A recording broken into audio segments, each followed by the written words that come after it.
Hey guys, subscribe for daily content. And if you're shopping for gear, make sure you check out the description for the newest items at some of the very best online retailers. There's also links for some of the items that I personally recommend. Thanks! What's going on YouTube? Metal Complex here, and today I've got a very interesting knife review / knife overview to share with you guys. This is the Herman Knives Mantis. If you are not familiar with Herman Knives, they make their knives in Poland. These are super high-end production knives with some hand elements, so label that how you will. Some people call them mid-tech, semi-custom, whatever. Me personally, I'm putting these in the same tier as like Shirogorov, as Koenig knives. So yeah, it's up there. These are definitely expensive knives, but in my opinion, they are very competitive for the tier that they're in. I've been talking about these knives for a long time. This was a fun one. Herman Knives sent me a couple of knives and they said, please take a long time to carry them and use them as you normally would.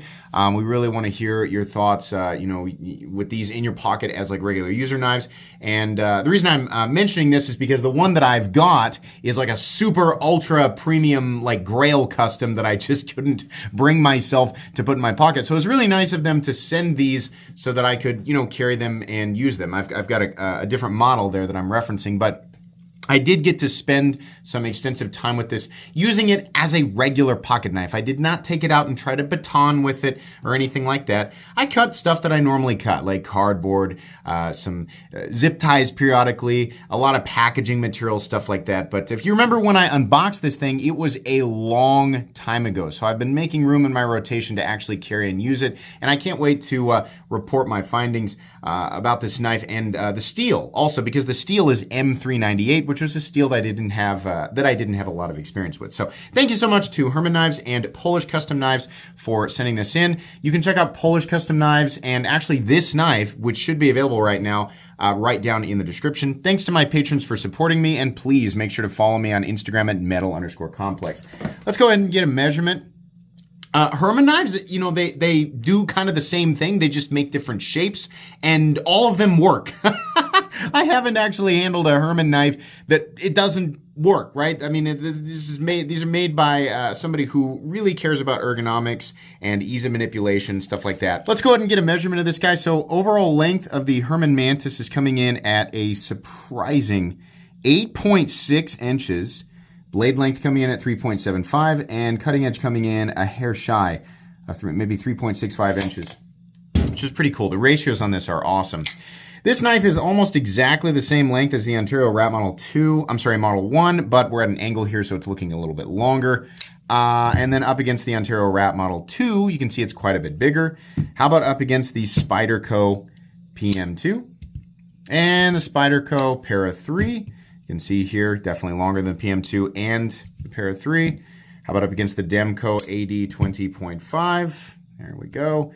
And finally, we'll put it up against the Benchmade Bug Out and the Benchmade Griptilian, or in this case, the Ritter Hogue. So a full-size knife, definitely a full-size knife with a full-size blade and cutting edge that has the compact nature of something that is much smaller.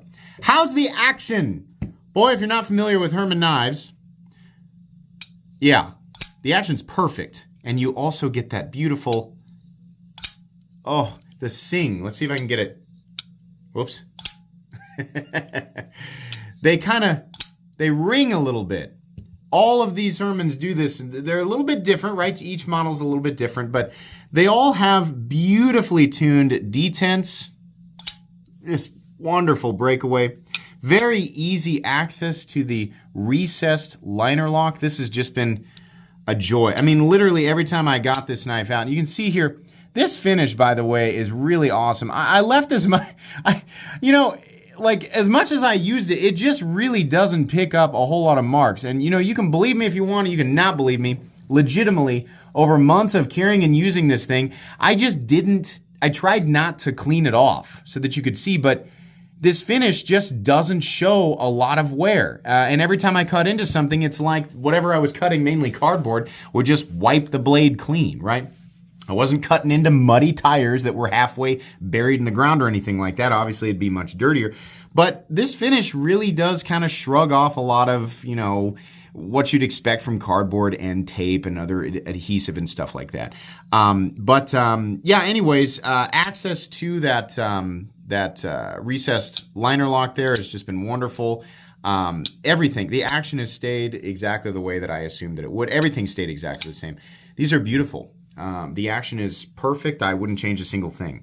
Let's go ahead and do carry profile thickness up against the Spyderco Para 3. You can see here, this guy is not thick. It's just a hair thinner than the Spyderco Para 3, but it's also contoured. So it really gives you that satisfying feeling in hand. For some reason, blocks the blade from coming out there.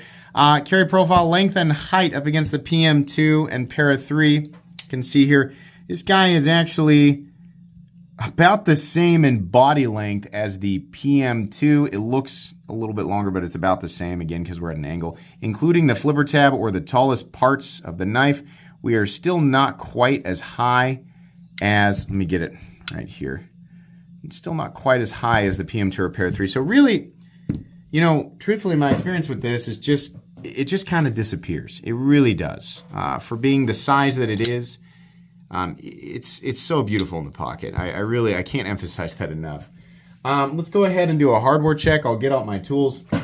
As per usual, my tools are very inexpensive and very recommendable. You can find them right down in the section of my description that talks about the tools I use on this channel. It's important to note that Herman knives will always come with their own custom pivot tool. They do a few different types of pivots. So you might get I think there's like a few different tools, or maybe it's the same tool and then the decorative parts of the pivot are slightly different. But you can use the tool on that. It would be nice to just have a standard Torx head so you didn't have to bring the tool with you on the fly, but or use it on the fly, or bring it with you and have to use it on the fly. I don't know if I said that correctly. These are all still T6, which I would prefer they moved up to T8. I do like that I cut on my tools and it's like I'm not even going to use them. These down here, get out the T6 here, are absolutely 100% T6. Again, wish they were T8. There are 3 of them, but they go all the way through to the other side. Some people don't like that because they say, oh, well, if you strip out the threads on the titanium, then you're out the whole titanium scale. I've literally never heard of that actually happening.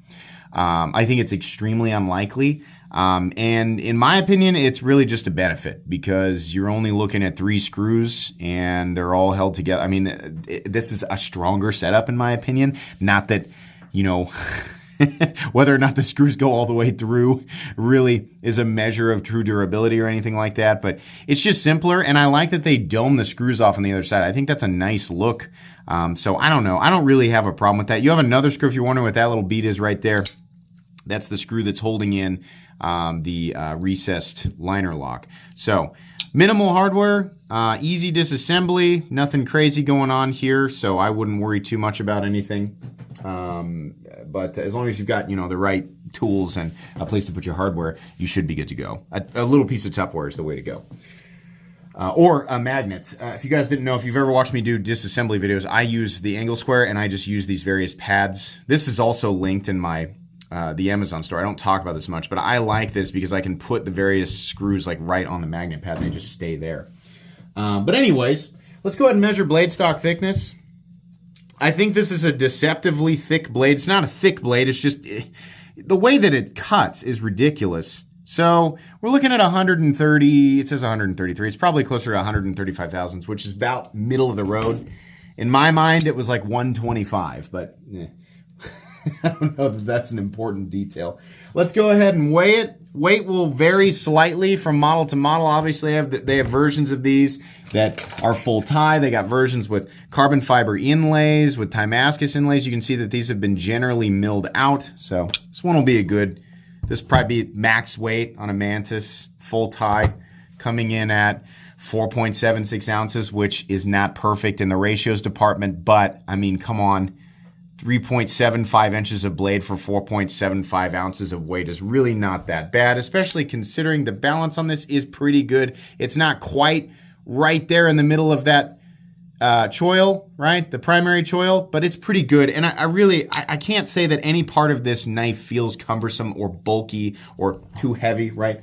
If you've been carrying the mini bug out or something, then sure. But for most people who are used to carrying knives of this size, this is going to feel pretty lightweight.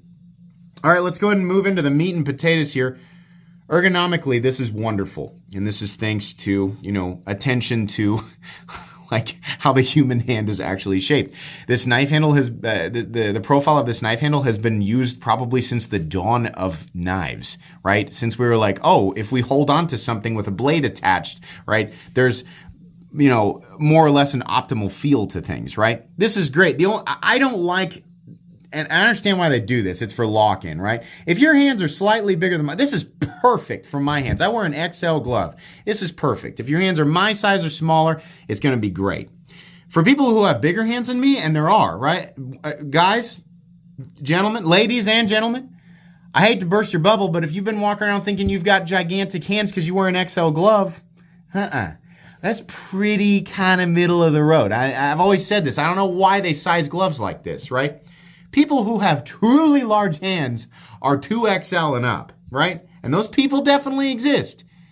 You're going to be smashed in here, right? That's absolutely going to be the case. I wish they'd shave this off. I've got plenty of lock-in. The texturing on the titanium is enough to really lock me in. The ergonomics would be perfect. I really wish they'd knock that off right there, but they didn't. They just left it. So, okay, right? That's really not a critique from me. It's just for other people who might pick this up. Other than that, though, it's wonderful. The pocket clip is real skinny, but it's also contoured and it's flat on top. So even those days when I was out, I never spent more than 20 or 30 minutes at a time, breaking down cardboard with this. But even when I was out there, barehanded, which was most of the time, I can't say my hand got fatigued or worn down in any area. And that's thanks to all of these little curvatures where your hand is usually running up against. All of these are so nicely, there's nothing sharp in here whatsoever. This back here is a little bit pointy, but I was never grabbing it like this, right? Edges right here, all knocked down. This is beautiful. Look at the texturing here. Love this. Absolutely love that beautiful texturing that they're doing. It leaves, this is a nice, simplistic look. And with Herman knives, with them being a custom/semi-custom, maker, with Mr. Herman, Bartosz Herman being a custom/semi-custom maker, there is going to be more or less complexity with these, right? If you want something plain Jane, minimalist, simple, fancy looking, you can go with this. If you want something really wild and crazy, they do that too. They do Damacor, Damasteel, they do Timascus, black Timascus, with the carbon fiber inlays. They do all that stuff if you want to. It obviously gets more expensive, but this profile looks really, really good with a simple aesthetic, and it looks really, really good with a complex aesthetic. It's just whatever you want. But yeah, ergonomics are great. I don't have an issue with that. The blade, let's talk about this. This is M398. This is really my first experience. I've read about M398 for a while. Reading about it and using it, it's obviously different, right? Now, let me make sure that this is very, very clear, even though I said it at the beginning. I do not take my knives out and use them in every conceivable circumstance, every conceivable environment. I don't do that. I don't have the capacity or the time to do that. And frankly, it just sounds like too much work. So some of you are not going to get the information that you seek from me. Fortunately, there are a lot of channels out there who do this type of stuff way better than me, and I don't want to pretend to be a professional in any capacity. So I want to be very clear. You might be sitting there going, if you can't give me the information that I seek, then I don't like your reviews. That is perfectly fine. That's totally fine. I took this out and used it the same way that I would any other pocket knife, the same way that most people would use any other pocket knife, which is to keep it in their pocket and use it, when it is convenient to use, right? When the circumstances call upon, the convenience of a folding, cutting apparatus. So mostly boxes, packaging, stuff like that. M398 scares me a little bit because it is not designed to be tough at all. It's M390, but with better edge retention, lower toughness, right? At the same hardness, say you run this at 62 and you run M390 at 62. This is going to have better edge retention. It's actually designed to be optimized in terms of its intended balance higher, right? 63, 64. It has a little bit less corrosion resistance than M390, but it's definitely still stainless, right? Not tough at all. At least it's not supposed to be. I had to ask, because it said Rockwell hardness, where is it? Right there. And I was like, what is this? 60 upside down V? So I said, what is this? Is this 61 or 64? And they said, it's 61. Took a look before I started carrying and using it.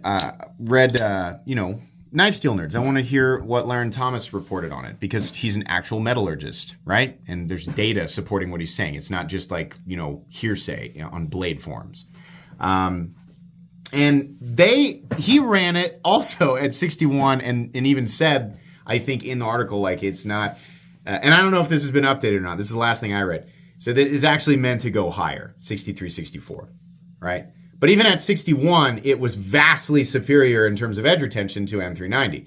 So what I got from that was, okay, it's going to hold an edge longer, but I've had trouble with M390 chipping at 61, 62. So this is just going to be a chip fest, and I couldn't imagine having it at 64. Actually, I can't say I had any trouble with that. Now, granted, I didn't take it out and use it that hard. Maybe if I was processing wood continuously, perhaps. I would say I was cutting light to medium materials, right? I'm not, when I decide to take stuff like this out and use it, I'm not soft on it. People think like, oh, what do you mean? Like you cut a piece of paper periodically? No, sorry guys, this is gonna make you cringe. But again, for most people, this is probably about as crazy as you're gonna see with something like this. This is, a lot. Truthfully, most of the stuff that I'm gonna be using knives for is gonna be cutting cardboard, right? So it's gonna be mostly stuff like this. You're not normally gonna be taking a blade and pushing it into, cardboard and twisting it around.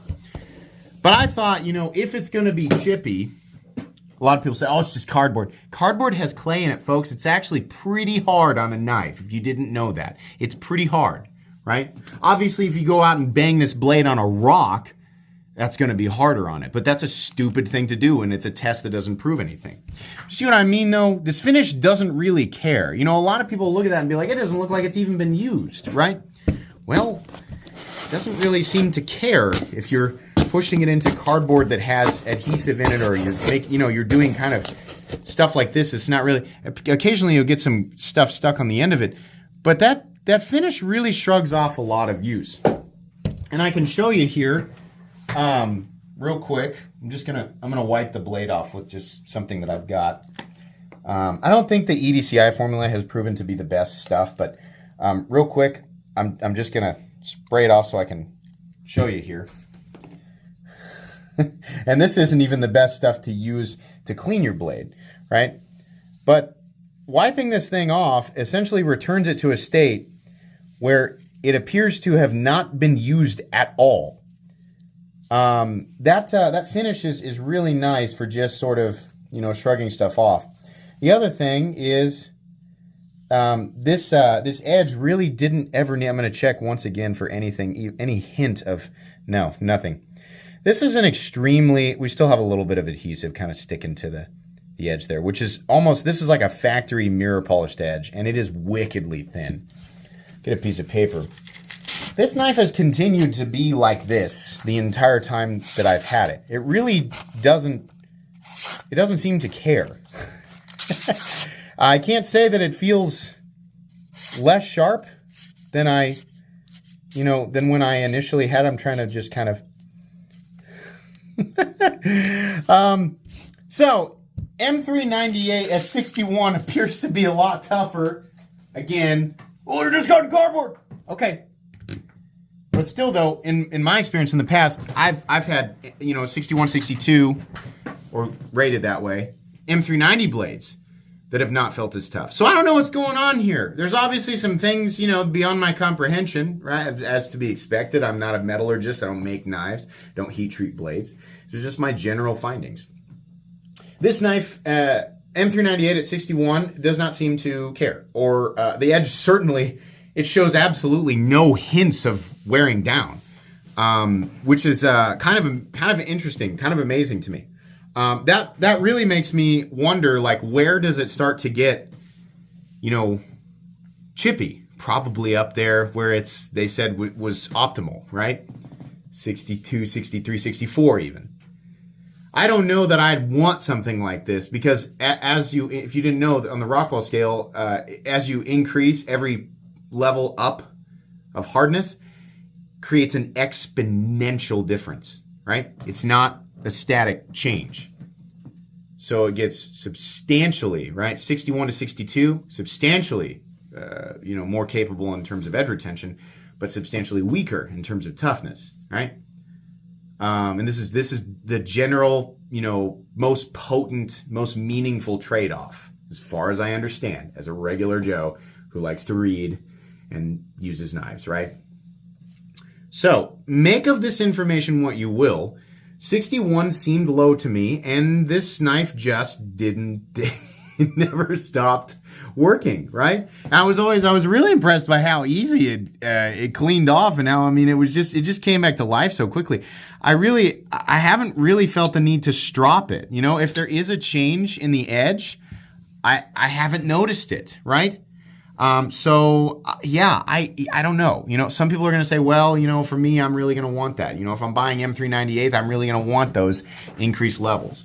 I think, maybe Herman Knives should tiptoe into that. I would, like to see them get a little bit higher. I think it's always a good idea to hit the optimal zone as is laid out by the company who actually creates the composition, because it's, fair to assume an enormous amount of testing went into finding that optimal zone, right? So perhaps Herman Knives should push it a little harder, because 61, it doesn't seem to care at 61, right? It depends on how people are going to use it. I think maybe Herman Knives was a little bit concerned, as some companies are, with this geometry being not an ultra robust geometry, right? They think, well, maybe, most people might just go out and use them on cardboard and regular materials, but some people are going to take them out and process wood, with their knives. And M398 at 63, 64 Rockwell is nowhere near the optimal blade or Rockwell hardness. The composition and the geometry and the Rockwell hardness is nowhere near optimal for that type of use, right?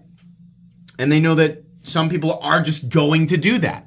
And then if they get the blade, then if they start to get reports of a lot of chipping, then it's a problem for them. So, there's valid points on either side here, but what I can say is it seems to be doing just fine, light to medium use at 61 Rockwell. Perhaps they can push it a little bit higher, right? And see where that gets them. That's all I can say there, because again, people on either side of this argument can be valid. I love the blade, very simple. We have, I don't know, it kind of looks like a scimitar to me, right? You kind of have that almost Persian-y swoop here, but then it drops down and you have that really aggressive sort of clip point, or, tiny scimitar looking blade. It looks really nice. It's mostly flat ground, and it does get very thin behind the edge. That is screaming sharp from the factory. The edge is just really amazing, and the final cutting bevel is extremely even, right, all the way down. It just looks really good. Give you guys some nice close-ups there. It's just barely visible, that final cutting bevel. It looks good. The tip, again, no issues there. Not seeing any, like it's broken or anything like that. Obviously not from just cutting cardboard. Now, if you're going to jam that into wood, as I have unfortunately discovered with one of my own knives that was very expensive, if you're going to jam it into wood and, pry it around, then you're probably going to snap the tip, right? That is, if you jam this into wood, this knife, and you start doing this and the tip breaks off, that's not the fault of the knife, right? Take it from somebody who has done that. That's your fault. You need to be using a different knife with different geometry and, honestly, a different composition altogether. Truthfully, probably a different tool altogether, right? So, yeah. The Herman logo is kind of like deep etched into the blade. I think it looks nice. Then it just says M398 on the other side. Love that they polish their hardware sometimes, right? Sometimes they do, sometimes they don't. I think it's a nice little touch. I also love that this has the Herman backspacer that kind of comes to, a crest right there. I think it's a nice little touch.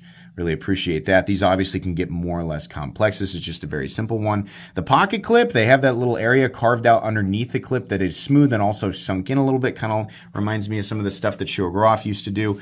This is nice. I can't say that I notice a very specific benefit, to this, but in and out of the pocket, this thing is an absolute breeze, and it's done essentially perfectly. That ramp under the clip will rise to meet most thicknesses of pocket seam, so it didn't matter if I was walking around my house in sweatpants or athletic shorts or I was outside in my jeans. It just didn't matter, right? Clip retention's great. Never grabbed anything. In fact, the clip retention is very strong.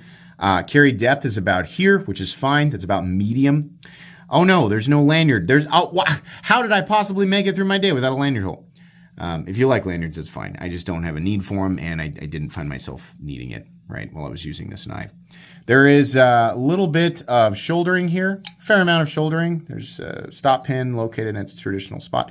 Never had any issues with lock stick or anything like that. Obviously, no matter how hard you squeeze, you're not affecting that lock bar because it's recessed into the titanium frame. And that lock bar, by the way, is also titanium. I'm using that magnet there. I know just because it's not magnetized doesn't mean that in the case of knives, right, that's usually the case because it's not going to be plastic. It's not going to be aluminum. That would be a stupid material to use for a lock. These do not, to my knowledge, have lock bar inserts. It's just titanium, and it's probably a carbidized titanium lock face. And it's worked just fine. Never felt like there was going to be an issue with disengagement. Still, no lock stick whatsoever. Again, wasn't using it that hard, but no lock stick or anything like that. Very easy disengagement. The action has just gotten better and better and better. And I never actually had to adjust it. The centering stayed perfect the whole time. No detent lash or anything. Just nothing. No pivot lash. This has really just been an excellent knife. So the price, I believe that the absolute least expensive version of this, because they still make these in M390. I can't imagine that M398 is that much more expensive than M390, right? It's like if you get an M390 blade, did you somehow get $200 extra worth of knife for 50 more?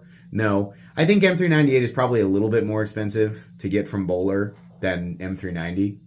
But most of what you're paying for is not the blade steel, right? You can get not M398, but you can get M390 or 20CV or 204P, which are all the same compositions. You can get those for less than $100 sometimes. Usually it's M390. What you're paying for is not necessarily the material. It's the execution of the materials, right? This is in another tier, right? It's a massive step up from your production titanium and M390 or M398 knives, right? The machining, the execution, the feeling, all of that. Everything that's here, the entire package feels multiple steps up from your $200, $300, $400, $500 knives, right? This is absolutely, as somebody who's a massive fan of Hinder knives, this is absolutely on another level, right? They continue to really bring some of the very best quality in this tier. It really is. I think the least expensive versions of these knives will probably come in at about $650. But given how the drops work, because these things are not made in gargantuan batches. I think they drop maybe 5 to 10 or 5 to 15 at a time, and they're always varying. The most basic ones even seem to come with something a little bit extra, maybe an anodized backspacer or a pocket clip here or there, right? A lot of them will be just like this, but they'll have a carbon fiber inlay, and then they'll do some wild and crazy ones. It's not uncommon for Herman knives to get up over $2,000 or even approach $3,000 sometimes. I actually own one, right? But if you're just wanting the basic boy, $650 seems right around where you're going to see those base prices. And honestly, I think they're great. I think they're amazing for that. I can't say that I've heard really anything bad about Herman knives from other people's experience, which is, it's not just my own experiences, but it's everybody's experience that should be taken into account. They ship fast. I think they're, to my knowledge, still exclusively available at Polish Custom Knives. If you're somebody who's been, who has found their comfort zone in the $300, $400, $500 price range, and you're just maybe you're thinking I'm interested, but I'm just fearful. And what is it that I should be spending my money on that's going to be giving me that feeling oh, this is the next thing, right? A lot of the stuff that you might want is difficult to get your hands on, right? You might be thinking, I'd love a shear grow off knife, but holy crap, those things are $900, $1,000, $1,200. Are they really that much better? I'd love a Koenig Arius, but geez, I can't get my hands on one. Herman knives is the answer. They're usually available. Maybe not exactly the right model you want and exactly the right configuration that you want, but they're available. And this is, for a lot of people, it's the answer, right? I'm not saying that this is a knife that everybody should be going out and beating down doors to get their hands on. No. Here's the thing. The main reason that this is not a recommendable knife for everybody is because they start at $650, right? I'm not detached. I'm not detached from logic, right? The vast majority of people do not need a pocket knife for $650. So this is not a recommendable knife for everybody. Very specifically, this is for people looking to graduate into the next tier. Are you actually buying something that performs that much better than a knife that you can get for, $150 to $250? No, but holy moly, is it finished and polished in a way that's going to bring satisfaction to people who are looking for that thing, right? So, in that sense, it is recommendable for those people. This is one of the most expensive knives that I can say is recommendable, but I want to make sure and, make that clear what I'm actually saying.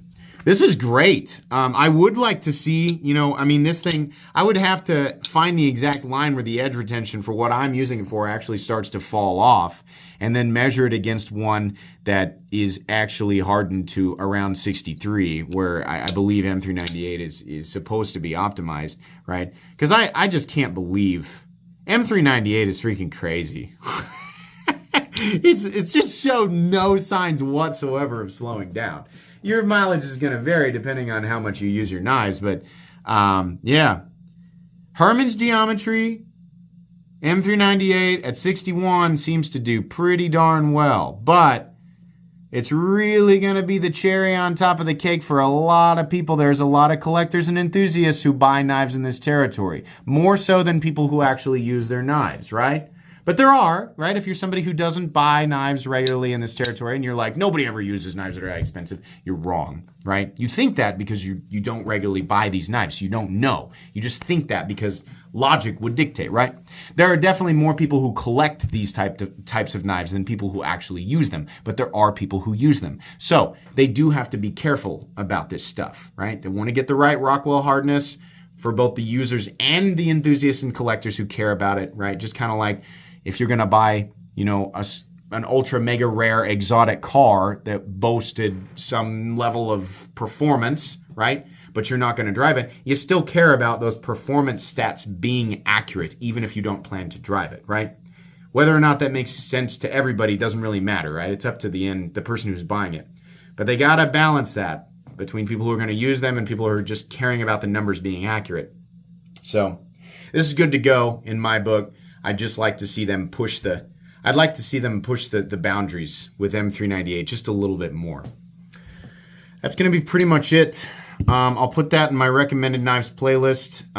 The Mantis is a great model. It's not my favorite Herman model of all time. I've got another one over here that you guys will see the review on, but it is very, very good.